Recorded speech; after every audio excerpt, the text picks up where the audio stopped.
Radio Vissou. Votre web radio locale. Radio Vissou. Bonjour, Roland, votre compagnie. Eh bien, j'ai le plaisir d'avoir un invité aujourd'hui dans le studio. Il s'agit d'un artiste peintre résident à Vissou, Frédéric Poquet. Frédéric Poquet, bonjour. Bonjour Roland. Si vous êtes là aujourd'hui, c'est pour un événement qui va avoir lieu dans quelques jours à la bibliothèque de Vissou. Oui, pour le 8 mars, donc à l'occasion de la Journée internationale des droits de la femme. Donc j'ai fait une série de tableaux parlant de ce sujet et donc je vais exposer pendant une semaine à la bibliothèque. Mais j'ai l'impression que c'est un sujet qui vous concerne pas mal, j'ai pu remarquer, puisque vous êtes sur les réseaux sociaux. Oui, c'est ça. En fait, j'ai été confronté plus jeune à certaines violences physiques et morales faites aux femmes, ce qui m'a plutôt marqué. Et donc, comme en tant que peintre, j'exprime mes sentiments, mes émotions, donc c'est assez naturellement que j'ai fait une série à ce sujet. Alors, j'ai peut-être eu tort de dire que vous étiez un artiste, parce que vous-même, vous dites que vous n'êtes pas un artiste, mais un rêveur. Oui, c'est ça. Je suis plutôt un rêveur, donc je vais faire beaucoup de choses, donc des tableaux qui sont plutôt abstraits, des aquarelles que je fais pendant mes vacances, des illustrations, voilà, je touche un petit peu tout. Donc oui, je suis plus un rêveur, d'ailleurs on me définit plutôt comme ça, oui. Mais votre souhait, c'est de vivre exclusivement de la peinture, je pense. Ah oui, ça, j'aimerais bien, mais c'est vrai que c'est plutôt difficile, parce qu'il y a beaucoup de gens qui veulent le faire, mais voilà, il y a très peu de place. Et puis, les mécènes sont assez rares aussi, je pense. Oui, aussi, voilà. Et puis, il faut trouver des galeries qui veulent travailler avec vous, etc. On en parlait hors antenne tout à l'heure. Le problème avec les galeries, enfin les galéristes, c'est que c'est surtout le profit qui les intéresse. Il faut oui, pas souvent, se oui. voiler là. Souvent, Ce ne sont pas des mécènes, justement. Non, c'est des loueurs de simèse, souvent. Donc, ils vous demandent de l'argent pour exposer, et en plus de ce qui touche sur la vente. Alors, votre passion pour la peinture, est-ce qu'elle remonte à la petite enfance? Enfin, comment êtes-vous venu et quelle a été un petit peu votre évolution dans la peinture? Alors vraiment, la peinture en tant que telle, ça m'est venu plutôt tard parce que je voulais quelque chose je voulais m'exprimer en fait. Et donc j'ai cherché pendant longtemps comment m'exprimer, mais si je faisais comme Van Gogh, c'était du Van Gogh, si je faisais comme Monet, c'était du Monet. Donc j'ai cherché, je me suis rendu compte que depuis tout petit, j'imbriquais des formes et des cellules les unes aux autres. Et je me suis dit, mais ça, c'est mon truc. Donc, je me suis dit, je vais travailler avec ça. Et donc, je m'impose un petit peu cette façon de travailler, mais ce qui me permet d'être vraiment dans la création, quoi. Alors, vous êtes très actif sur les services sociaux. On peut vous trouver. Les réseaux sociaux. On peut vous trouver un petit peu partout. On peut vous trouver sur YouTube. Oui, YouTube, Instagram, Facebook. Et voilà. en ce qui concerne YouTube, alors j'ai découvert Clafoutis. Oui, c'est un petit personnage donc je faisais des petites illustrations avec ce petit personnage. Donc c'est un petit personnage rêveur avec de grands yeux. Et j'essaie de me mettre dans des situations poétiques. Alors c'est plus pour les enfants ou pour le public plus général? Après, plus pour les enfants, je ne sais pas, mais c'est... Enfin, c'est accessible aux enfants. Voilà, c'est accessible aux enfants, voilà, mais c'est un petit personnage qui est mignon et donc peut ravir tout le monde. Alors, également sur les réseaux sociaux, j'ai pu voir que vous avez, comme source d'inspiration, vous avez voyagé. Oui, j'ai eu la chance de voyager, de faire pas mal de voyages. Et donc, pendant mes voyages, je fais des aquarelles. Enfin, je ne les fais pas pendant, parce que pour faire une aquarelle, il faut à peu près 3-4 heures. Donc, je ne vais pas m'arrêter 3-4 heures sur mon chemin pour faire des aquarelles. Donc, je prends des photos et je les fais à la maison quand je rentre tranquillement. Donc, vous, c'est essentiellement de l'aquarelle? Oui, pour ce style de travail, oui, je fais de l'aquarelle parce que c'est plutôt agréable à travailler, c'est assez lumineux. Donc voilà, pour mes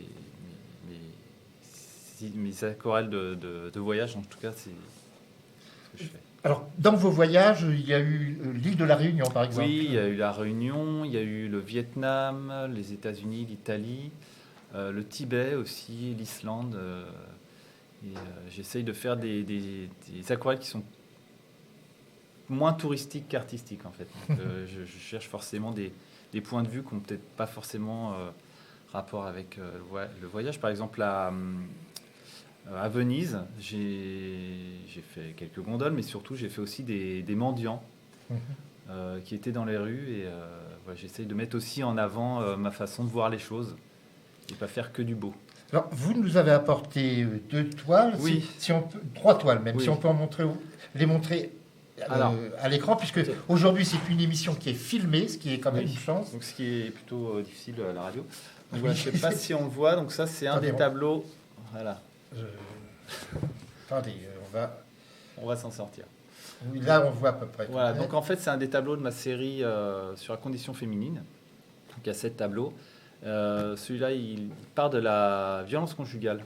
Donc, il y a toutes ces formes, comme je l'ai dit. Sujet, hélas, éternellement d'actualité. Voilà. Donc, on a 2 formes qui font penser à des lèvres pulpeuses, donc qui représentent un peu la féminité. Et on a les mêmes formes plus haut qui représentent un cocard, en fait, bleu-violet. Et en fait, il y a une résonance entre les 2 formes parce que je pense que les femmes qui se font battre le sont parce qu'elles sont femmes. Donc voilà, Oui, généralement, ceux qui battent les femmes ne sont pas des gens très courageux, ils Voilà, hésitent à c'est s'en ça. prendre à les hommes. C'est ça. Donc, ils ont l'impression qu'ils ont le droit. Et donc voilà, on peut voir derrière des éclaboussures de peinture rouge sang qui symbolisent en fait la souffrance et les blessures cachées qui sont des fois plus graves que celles qu'on peut voir à l'extérieur. Et donc voilà, c'est pour faire voir que c'est caché, mais c'est quand même là. Et, Le symbolisme Voilà. en peinture est très important. oui, bah, j'aime beaucoup le symbolisme et je trouve ça très intéressant. Donc ça, c'est celui qui parle donc, de la violence conjugale. Si nous pouvons passer à un Alors, deuxième tableau, si vous le voulez J'en ai bien. un autre. Donc là, toujours dans la même série. Ce sont des tableaux que l'on verra donc à l'exposition. Oui, c'est ça. Alors je rappelle que l'exposition commence la semaine prochaine à la bibliothèque. Oui, à de partir Vissou. du 8 mars, donc pendant une semaine. Donc celui-là, c'est sur le harcèlement. Donc on peut voir des formes de peinture donc craquelées.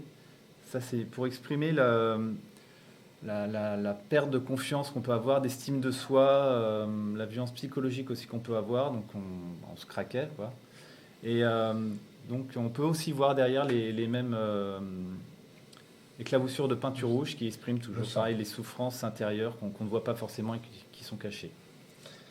Donc voilà. Et après, donc j'en ai amené un autre pour faire voir que. Ce que j'ai oublié de vous demander, est-ce que chacune de ces toiles a un nom?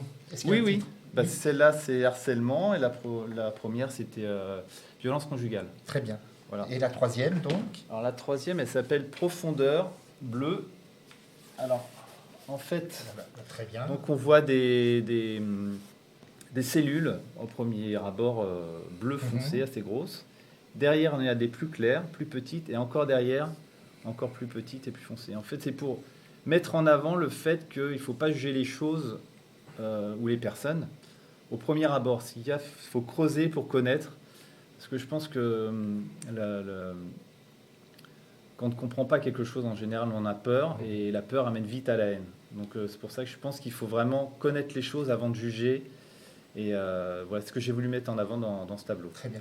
Alors, lorsque vous faites ces expositions, est-ce que vos contacts avec le public, est-ce que vous leur expliquez ce qu'il y a justement dans ces toiles, ou est-ce que certains comprennent immédiatement comment Alors, ça se passe? Il y a des personnes qui comprennent assez vite. J'essaye de mettre des titres explicites pour diriger un peu le public. Mais c'est vrai que souvent j'explique parce que je trouve ça intéressant aussi de savoir ce que pense l'artiste, même moi en tant que spectateur. Et c'est surtout dans l'abstrait, parce que c'est vrai que quand on voit un cheval ou un cornichon, on voit tout de suite c'est un cheval ou un cornichon. Mais c'est vrai que l'abstrait, on ne sait pas forcément, et je trouve que c'est intéressant de savoir ce qu'a voulu dire l'artiste, son ressenti. Et donc les gens aiment assez que j'explique ce que j'ai fait. Donc nous avons parlé des visiteurs, des expositions et autres, mais vos contacts avec les autres peintres, est-ce qu'il y a des enrichissements d'échanges ou autres, où chacun reste dans un petit peu sa tour d'ivoire, très attaché à son propre style? Comment ça se passe? C'est-à-dire moi personnellement j'ai un style qui est vraiment personnel, mais donc c'est vrai que je ne vais pas forcément aller voir ce que font les autres. Si bien sûr ça m'intéresse, mais j'essaye de rester dans ma direction pour rester vraiment moi-même, ce qui n'est pas facile. Mais ne pas être influencé. Voilà, c'est ça, j'essaye de ne pas être influencé, en tout cas pour mes tableaux. Combien d'œuvres peignez-vous environ par an? Ça peut être... Parce que les sources d'inspiration ne sont peut-être pas C'est pas à la commande, bien sûr. Non, mais après, moi j'ai un gros problème, c'est que je ne me pose pas question qu'est-ce que je vais faire après. Moi, c'est est-ce que j'aurai le temps de tout faire. J'ai beaucoup d'inspiration.